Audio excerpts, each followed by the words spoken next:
आने वाले कभी भी हो सकता है, आज कल परसों नरसों कभी भी हो सकता है।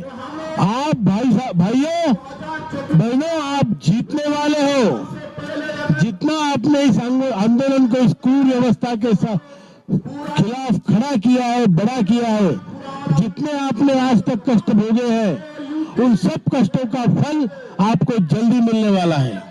और ये विजयश्री के आप सब हकदार होंगे, आप सब इसका श्रेय लेंगे, क्योंकि आपने ये आंदोलन खड़ा किया है। मैं जानता हूं कितने कष्ट उठाकर आप यहाँ पर आए, मैं जानता हूं आप किस हालात में यहाँ पर आए, और फिर भी आप ये युद्ध में शामिल होने के लिए किसी के एक सादे से बुलावे पर यहाँ पर आए हैं, अपना पैसा खर्च करके, अपनी तकलीफें उठा के। इसलिए आप धन्यवाद के पात्र हैं। पूरा हिंदुस्तान का पेंशनर आपका धन्यवादी है। हमारी 4 मांगे हैं भाइयों, कोई बड़ी मांगे नहीं है। 7,500 और महंगाई भत्ता, 2 वृद्धों को जीने लायक पेंशन हमको मिलनी चाहिए।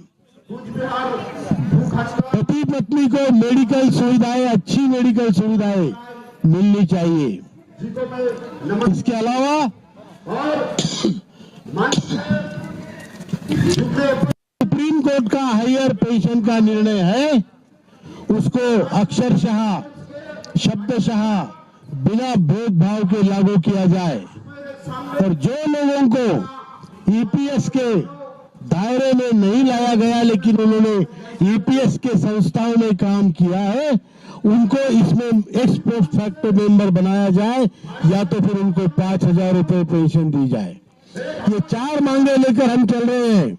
और आपको मैं बता दूं कि आपका विजय निश्चित है, आपका विजय निश्चित है। और आप देखेंगे, आप जानते हैं कि हमने 8 साल से संघर्ष शुरू किया है। आप लोगों ने जिंदगी भर अपने जेब से पैसे भरे हैं, और इतने पैसे भरे हैं कि उसका मूल्यांकन आज अगर किया जाए तो आपका हर एक का सरकार के पास कम से कम 20 लाख रुपए आए। 20 लाख रुपए के एवज में जो जमा किया हुआ 20 लाख आपको वापस कभी नहीं मिलेगा, और जो 20 लाख है उसका ब्याज भी नहीं मिलेगा। आपको ब्याज के नाम पे, पेंशन के नाम पे केवल और केवल 1171 रुपया पूरे हिंदुस्तान में एवरेज पेंशन मिलती है। तो हमें तो ये सरकार ने, ये व्यवस्था ने, ये कुव्यवस्था ने हमें बुरी तरह से लूट लिया है। हमारे बुढ़ापे की लाठी हमसे छीनी है, और हमारा हक जो पूरी जिंदगी ताहयात हम अपना पैसा जमा करते रहे, और उसके बाद जब हमारी लेने की बारी आई, जब हमें सहारा चाहिए, तो हमें बेसहारा कर दिया है। आज हमें अपने छोटे से पैसे के लिए, चाहे मेरा बेटा डॉक्टर हो, इंजीनियर हो, बड़ा हो, उसके सामने हाथ फैलाना पड़ रहा है। ये देने वाला हाथ जब लेने के लिए फैलता है तो बहुत बुरा लगता है, और ये हालत हम पर इस व्यवस्था ने लाई है। इसलिए इस व्यवस्था पे हम लानत भेजते हैं, और ये व्यवस्था को बदलने के लिए आज भारत का बुजुर्ग इकट्ठा हुआ है।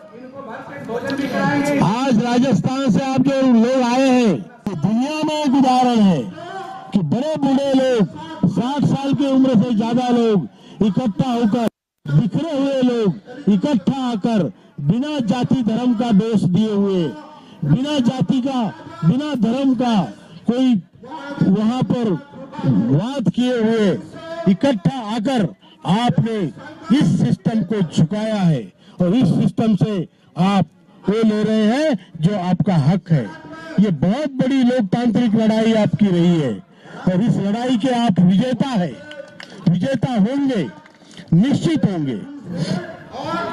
लेकिन अगर खुदा न खास्ता हमारी मांगे पूरी नहीं होती, तो क्या आप त्याग और बलिदान के लिए तैयार हैं?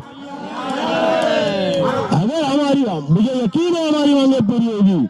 मोदी जी ने 2 बार गारंटी दी है, लेकिन खुदा न खास्ता अगर ना हो, तो क्या हम अपना बलिदान देने के लिए तैयार हैं? जज्बे के साथ हम ये यहां से प्रण लेके जाएंगे कि जो जैसे हमारे हीरालाल जी कर रहे हैं, टीपीएस चौहान जी कर रहे हैं, वैसे हम सब लोग संगठन को मजबूत करेंगे।